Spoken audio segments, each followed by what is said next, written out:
भारत माता की, भारत माता की।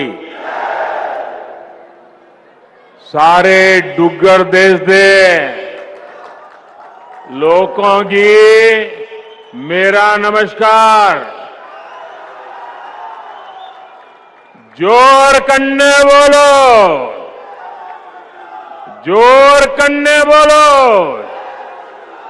जोर कन्ने बोलो, जोर से बोलो, सारे बोलो। मैं उधमपुर पिछले कई दशकों से आ रहा हूं। शायद कश्मीर में मेरा आना जाना, जम्मू कश्मीर की धरती पर आना जाना पिछले 5 दशक से लगातार चल रहा है। मुझे याद है 1992 में एकता यात्रा के दौरान यहां जो आपने भव्य स्वागत किया था, जो सम्मान किया था, एक प्रकार से पूरा क्षेत्र रोड पर आ गया था। और आप भी जानते हैं, तब हमारा मिशन कश्मीर के लाल चौक पर तिरंगा फहराने का था। तब यहां माताओं बहनों ने बहुत आशीर्वाद दिया था। 2014 में माता वैष्णो देवी के दर्शन करके आया था और इसी मैदान पर मैंने आपको गारंटी दी थी कि जम्मू कश्मीर की अनेक पीढ़ियों ने जो कुछ सहा है उसे मुक्ति दिलाऊंगा।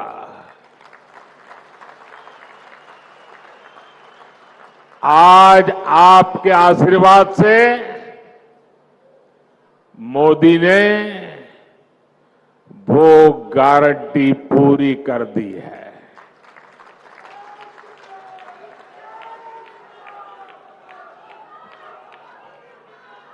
दशकों बाद ये पहला चुनाव है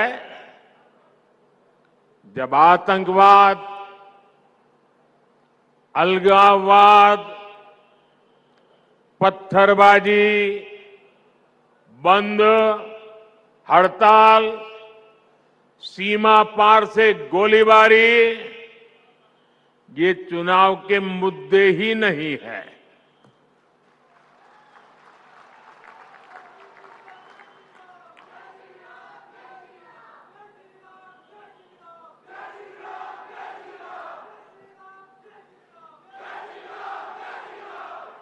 तब माता वैष्णो देवी यात्रा हो या अमरनाथ यात्रा, ये सुरक्षित तरीके से कैसे हो, इसको लेकर ही चिंताएं होती थी। अगर एक दिन शांति से गया तो अखबार में बड़ी खबर बन जाती थी। आज स्थिति एकदम बदल गई है। आज जम्मू कश्मीर में विकास भी हो रहा है और विश्वास भी बढ़ रहा है। इसलिए आज जम्मू और कश्मीर के चप्पे चप्पे में भी एक ही गूंज सुनाई दे रही है। फिर एक बार, फिर एक बार, फिर एक बार, भाइयों और बहनों, ये चुनाव सिर्फ सांसद चुनने भर का नहीं है, बल्कि ये देश में एक मजबूत सरकार बनाने का चुनाव है। और सरकार जब मजबूत होती है तो जमीन पर चुनौतियों के बीच भी चुनौतियों को चुनौती देते हुए काम करके दिखाती है।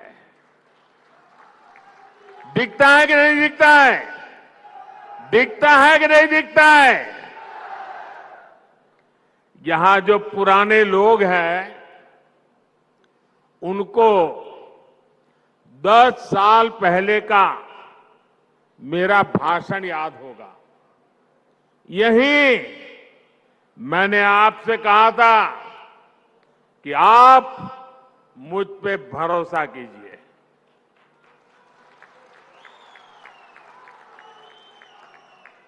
याद है ना?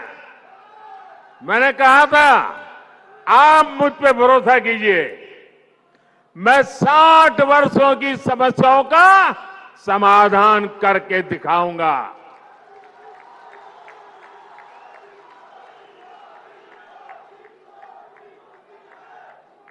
तब मैंने यहां माताओं बहनों के सम्मान की गारंटी दी थी, गरीब को 2 वक्त के खाने की चिंता न करनी पड़े इसकी गारंटी दी थी। आज जम्मू कश्मीर के लाखों परिवारों के पास अगले 5 साल तक मुफ्त राशन की गारंटी है।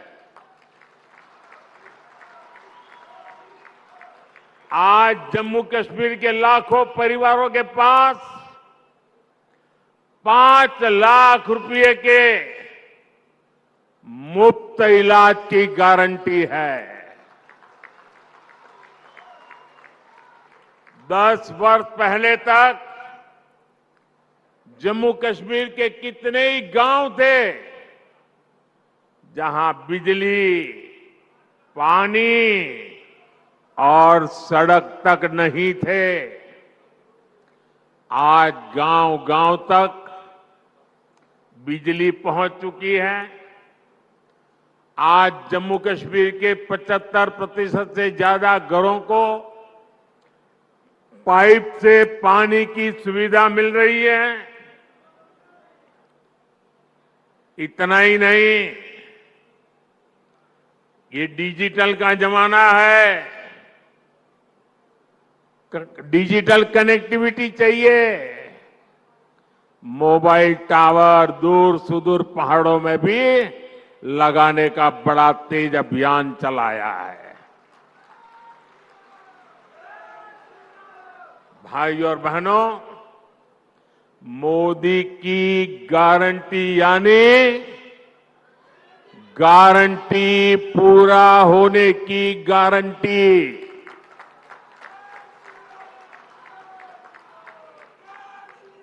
आप याद कीजिए, कांग्रेस की कमजोर सरकारों ने शाहपुर कंडी डैम को कैसे दशकों तक लटकाए रखा। जम्मू के किसानों के खेत सूखे थे, गांव अंधेरे में थे, लेकिन हमारे हक का रावी का पानी पाकिस्तान जा रहा था। मोदी ने किसानों को गारंटी दी थी और इसे भी पूरा करके दिखाया है। इससे कठुआ और सांबा के हजारों किसानों को फायदा हुआ है। यही नहीं, इस डैम से जो बिजली पैदा होगी वो जम्मू कश्मीर के घरों को रोशन करेंगे। भाइयों और बहनों, मोदी विकसित भारत के लिए विकसित जम्मू कश्मीर के निर्माण की गारंटी दे रहा है। लेकिन कांग्रेस, नेशनल कॉन्फ्रेंस, पीडीपी और बाकी सारे दल जम्मू कश्मीर को फिर उन पुराने दिनों की तरफ ले जाना चाहते हैं। इन परिवार चलित पार्टियों ने, परिवार के द्वारा ही चलने वाली पार्टियों ने जम्मू कश्मीर का जितना नुकसान किया, उतना नुकसान किसी ने नहीं किया है। यहां तो पॉलिटिकल पार्टियां मतलब of the family, by the family, for the family.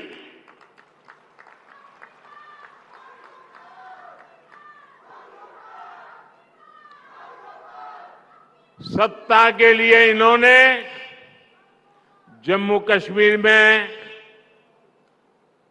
370 की ऐसी दीवार बना दी थी कि जम्मू कश्मीर के लोग बाहर नहीं झोंक सकते थे और बाहर वाला जम्मू कश्मीर की तरफ नहीं झोंक सकता था।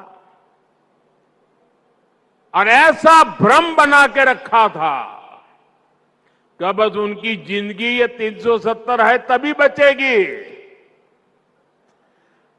ऐसा झूठ चलाया, ऐसा झूठ चलाया। आपके आशीर्वाद से मोदी ने 370 की दीवार गिरा दी। दीवार गिरा दी, इतना नहीं, उस मलबे को भी जमीन में गाड़ दिया है मैंने। मैं चुनौती देता हूं, हिंदुस्तान की कोई पॉलिटिकल पार्टी हिम्मत करके आ जाए, विशेष करके मैं कांग्रेस को चुनौती देता हूं, वो घोषणा करे वो 370 को वापस लाएंगे, ये देश उनका मुंह तक देखने को तैयार नहीं होगा।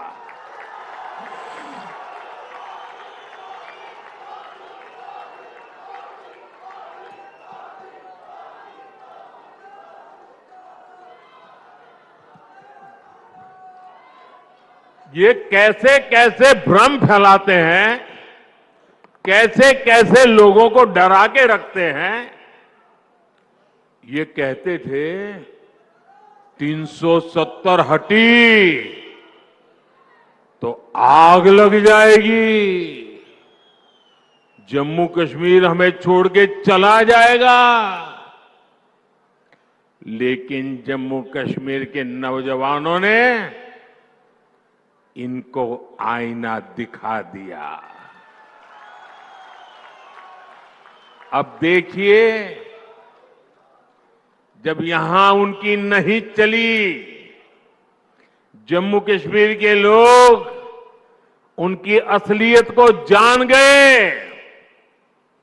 अब जम्मू कश्मीर में उनके झूठे वादे, भ्रम की मायाजाल नहीं चल पा रही है, तो ये लोग अब जम्मू कश्मीर के बाहर देश के लोगों के बीच भ्रम फैलाने का खेल खेल रहे हैं। ये कहते हैं कि 370 के हटने से देश को कोई लाभ नहीं हुआ। जिस राज्य में जाते हैं वहां भी बोलते हैं तुम्हारे राज्य को क्या लाभ हुआ, तुम्हारे राज्य को क्या लाभ हुआ। 370 के हटने से क्या लाभ हुआ है, वो जम्मू कश्मीर की मेरी बहन बेटियों को पूछो, जो अपने हकों के लिए तरस रही थी। ये उनका भाई, ये उनका बेटा, उन्होंने उनके हक वापस दिए हैं।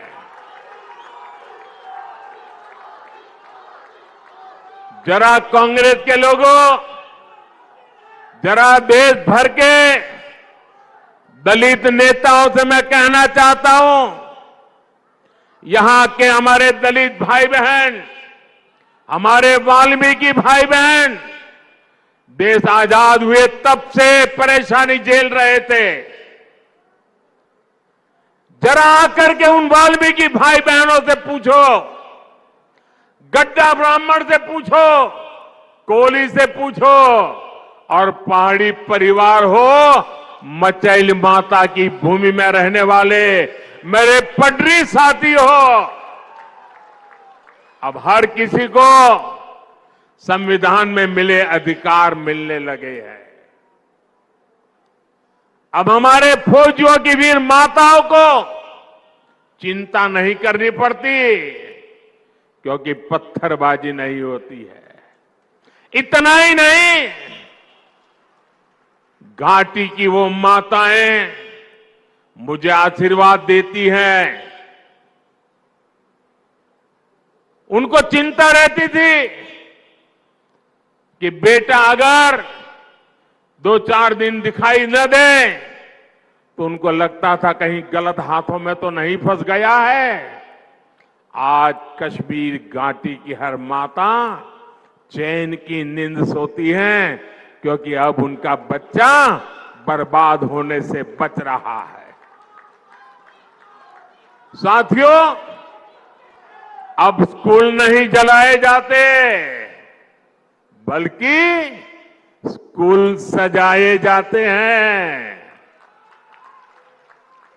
अब यहां एम्स बन रहे हैं, आईआईटी बन रहे हैं, आईआईएम बन रहे हैं।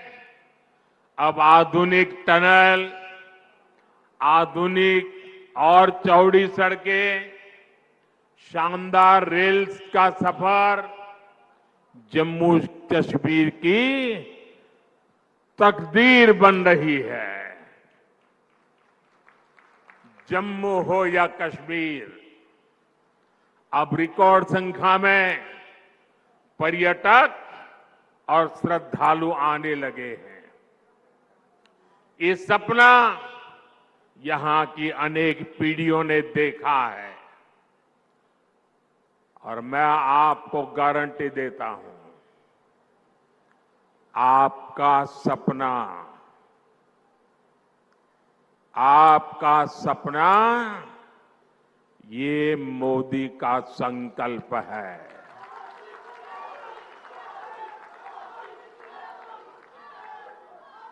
आपके सपनों को पूरा करने के लिए हर पल आपके नाम,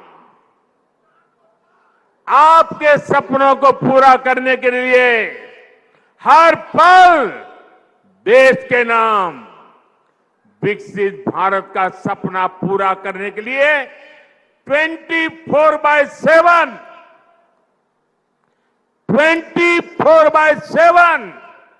फॉर 2047 ये मोदी की गारंटी है।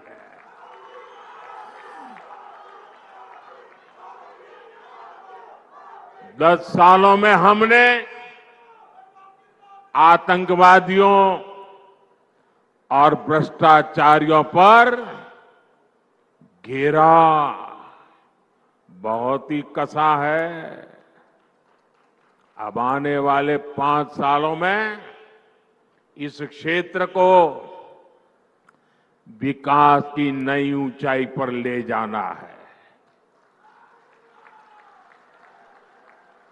साथियों, 10 साल के अंदर अंदर जम्मू कश्मीर पूरी तरह से बदल चुका है। सड़क, बिजली, पानी, यात्रा, प्रवास वो तो है, सबसे बड़ी बात है जम्मू कश्मीर का मन बदला है। निराशा में से आशा की ओर बढ़े हैं। जीवन पूरी तरह विश्वास से भरा हुआ है। इतना विकास यहां हुआ है, चारों तरफ विकास हो रहा है। लोग कहेंगे मोदी जी अरे इतना कर लिया, आप चिंता मत कीजिए, हम आपके साथ हैं।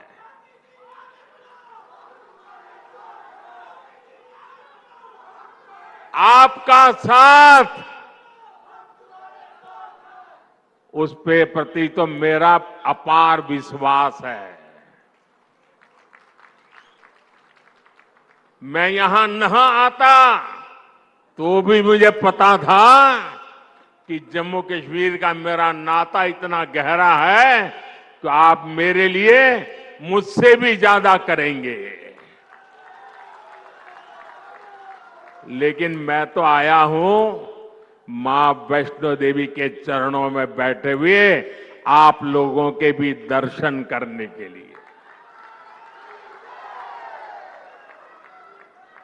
मां वैष्णो देवी की छत्र छाया में जीने वाले भी मेरे लिए दर्शन के योग्य होते हैं। और जब आप लोग कहते हैं इतना कर लिया, इतना हो गया, इतना हो गया, हम वो इतने ज्यादा क्या कर सकते हैं? मेरे जम्मू कश्मीर के भाई बहन, आपने पहले इतने बुरे दिन देखे हैं कि आपको ये सब बहुत लग रहा है, बहुत अच्छा लग रहा है, विकास जैसा लग रहा है। लेकिन जो मोदी है ना, वो तो बहुत बड़ा सोचता है। ये मोदी दूर का सोचता है। और इसलिए अब तक जो हुआ है वो तो ट्रेलर है, ट्रेलर। मुझे तो नए जम्मू कश्मीर की नई और शानदार तस्वीर बनाने के लिए जुट जाना है। वो समय दूर नहीं जब जम्मू कश्मीर में भी विधानसभा के चुनाव होंगे। जम्मू कश्मीर को वापस राज्य का दर्जा मिलेगा। आप अपने विधायक, अपने मंत्रियों से अपने सपने साझा कर सकेंगे। हर वर्ग की समस्याओं का तेजी से समाधान होगा। यहां जो सड़कों और रेल का काम चल रहा है वो तेजी से पूरा होगा। देश विदेश से बड़ी बड़ी कंपनियां, बड़ी बड़ी फैक्ट्रियां और ज्यादा संख्या में आएगी। जम्मू कश्मीर टूरिज्म के साथ ही स्पोर्ट्स और स्टार्टअप के लिए जाना जाएगा। इस संकल्प को लेकर मुझे जम्मू कश्मीर को आगे बढ़ाना है। भाइयों और बहनों, ये परिवार चलित, परिवारवादी, परिवार के लिए जीने मरने वाली पार्टियों विकास की भी विरोधी है और विरासत की भी विरोधी है। आपने देखा होगा कि कांग्रेस राम मंदिर से कितनी नफरत करती है।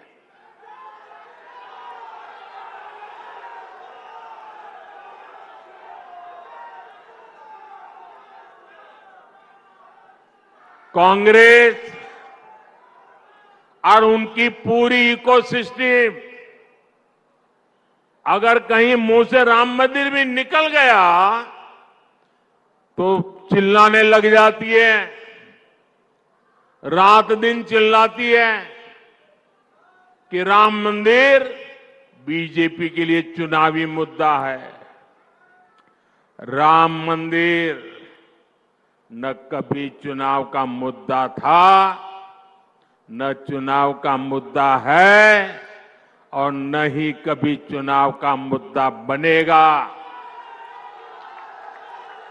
अरे राम मंदिर का संघर्ष तो तब से हो रहा था जब भाजपा का जन्म भी नहीं हुआ था।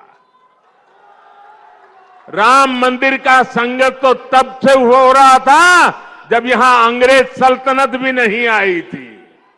राम मंदिर का संघर्ष 500 साल पुराना है, जब कोई चुनाव का नामो निशान नहीं था।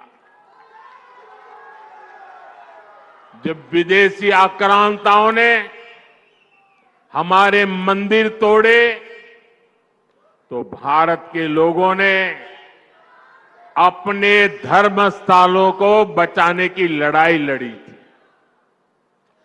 वर्षों तक लोगों ने अपनी ही आस्था के लिए क्या क्या नहीं झेला।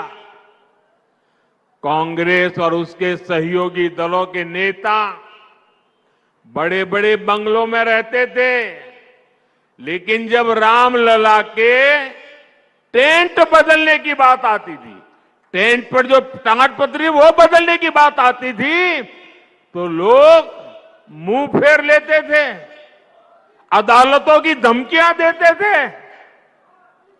बारिश में रामलला का टेंट टपकता रहता था और रामलला के भक्त टेंट बदलवाने के लिए अदालतों के चक्कर काटते रहते थे। ये उन करोड़ों अरबों लोगों की आस्था पर आघात था जो राम को अपना आराध्य कहते हैं।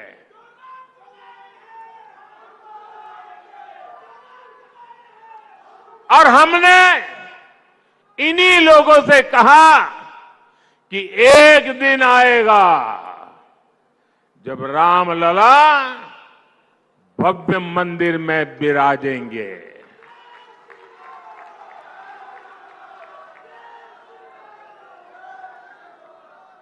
और तीन बातें कभी भूल नहीं सकते। एक, 500 साल के अविरत संघर्ष के बाद ये हुआ है। आप सहमत हैं? 500 साल के अविरत संघर्ष के बाद हुआ है। आप सहमत हैं? दूसरा, पूरी न्यायिक प्रक्रिया की कसौटी से कस करके, न्याय के तराजू से तोल करके अदालत के निर्णय से काम हुआ है। सहमत है? तीसरा, ये भव्य राम मंदिर सरकारी खजाने से नहीं, देश के कोटि कोटि नागरिकों ने पाई पाई दान देकर बनाया है। सहमत है? जब उस मंदिर की प्राण प्रतिष्ठा हुई, जब उस मंदिर की प्राण प्रतिष्ठा हुई, तो पिछले 70 साल में कांग्रेस ने जो भी पाप किए थे, जो भी रुकावटें डाली थी, उनके साथियों ने जो भी रुकावटें डाली थी, सबको माफ करके राम मंदिर के जो ट्रस्टी हैं, वो खुद कांग्रेस वालों के घर गए, इंडी गठबंधन वालों के घर गए, उनके पुराने पापों को माफ कर दिया और उन्होंने कहा राम आपके भी हैं, आप प्राण प्रतिष्ठा में जरूर पधारिए। सम्मान के साथ बुलाया, लेकिन उन्होंने इस निमंत्रण को भी ठुकरा दिया।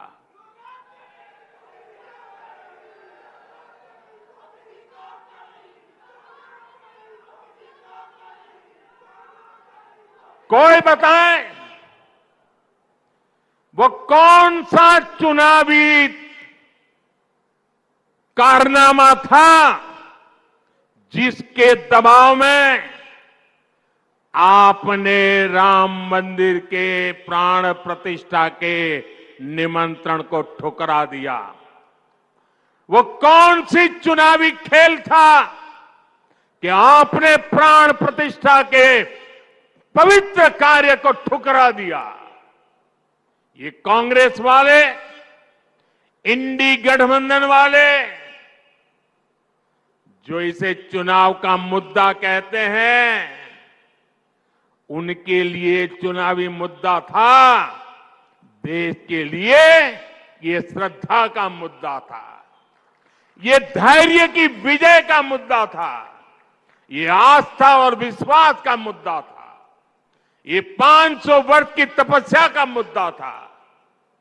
मैं कांग्रेस से पूछना चाहता हूं, आपने अपनी सरकार के समय दिन रात जब इसका विरोध किया तब 21 चुनाव का मुद्दे के तहत आप कर रहे थे, लेकिन आप राम भक्तों की आस्था देखिए, मंदिर बना तो ये लोग इंडी गठबंधन वालों के घर प्राण प्रतिष्ठा का आमंत्रण देने के लिए खुद गए। जिस क्षण के लिए करोड़ों करोड़ों देशवासी ने इंतजार कर रहे थे, आप बुलाने पर उसकी तरफ देखने नहीं गए। पूरी दुनिया के राम भक्तों ने आपके इस अहंकार को देखा है, आपकी चुनावी मंशा को देखा है। ये चुनावी मंशा थी कि आपने प्राण प्रतिष्ठा का निमंत्रण ठुकरा दिया। आपके लिए चुनाव का खेल है। एक किस तरह की तुष्टीकरण की राजनीति थी। भगवान राम को काल्पनिक कहकर कांग्रेस किस वोट बैंक को खुश करना चाहती थी। साथियों, कांग्रेस और इंडी गठबंधन के लोगों को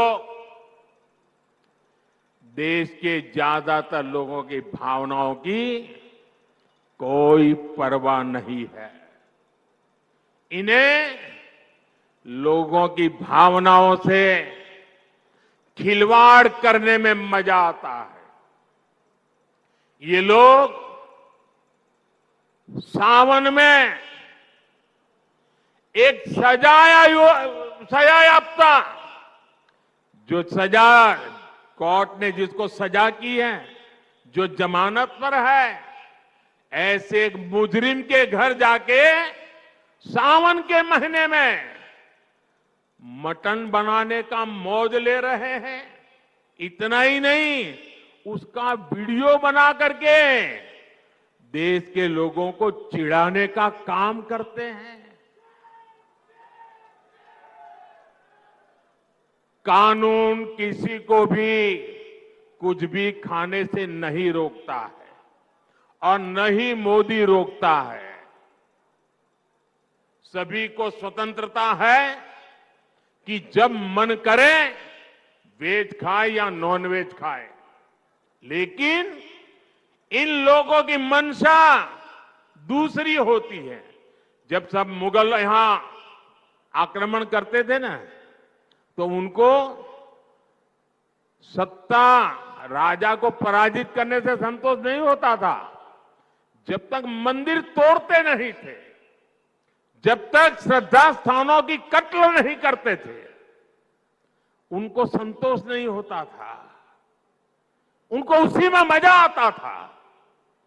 वैसे ही सावन के महीने में वीडियो दिखाकर वो मुगल के लोगों के जमाने की जो मानसिकता है ना, उसके द्वारा वो देश के लोगों को चिढ़ाना चाहते हैं और अपनी वोट बैंक पक्की करना चाहते हैं। ये वोट बैंक के लिए ये चिढ़ाना चाहते हैं। आप किसे चिढ़ाना चाहते हैं?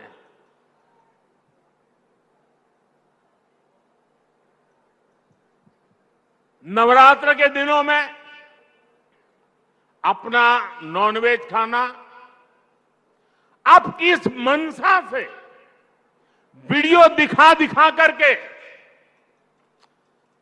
लोगों की भावनाओं को चोट पहुंचा करके किसको खुश करने का खेल कर रहे हो?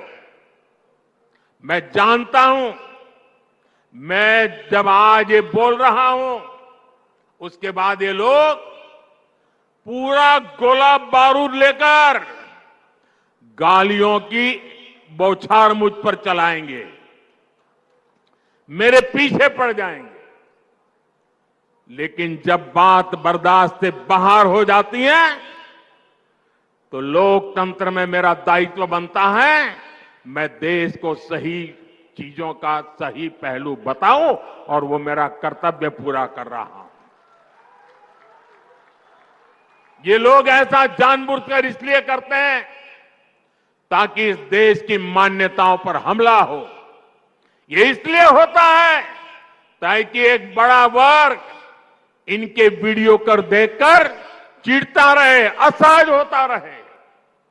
समस्या इस अंदाज से है, तुष्टीकरण से आगे बढ़कर ये इनकी मुगलिया सोच है। लेकिन ये लोग नहीं जानते, जनता जब जवाब देती है तो बड़े बड़े शाही खानदार के युवराजों को बेदखल होना पड़ता है। साथियों, ये जो परिवार चलित पार्टियां हैं, ये जो भ्रष्टाचारी है, अब इनको फिर मौका नहीं देना है। उधमपुर से डॉक्टर जितेंद्र सिंह और जम्मू से जुगल किशोर जी नया रिकॉर्ड बनाकर संसद भेजना है। जीत के बाद दोबारा जब उधमपुर आऊं तो स्वादिष्ट कलाड़ी का आनंद जरूर लूंगा।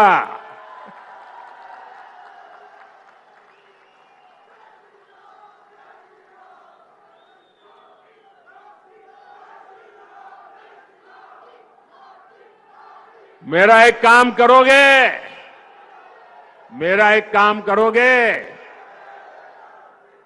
माता वैष्णो देवी को, वहां मैं जा नहीं पा रहा हूं, यहां इतना निकट आकर के, तो माता वैष्णो देवी की क्षमा मांगिए और मेरी तरफ से मत्था टेकिए।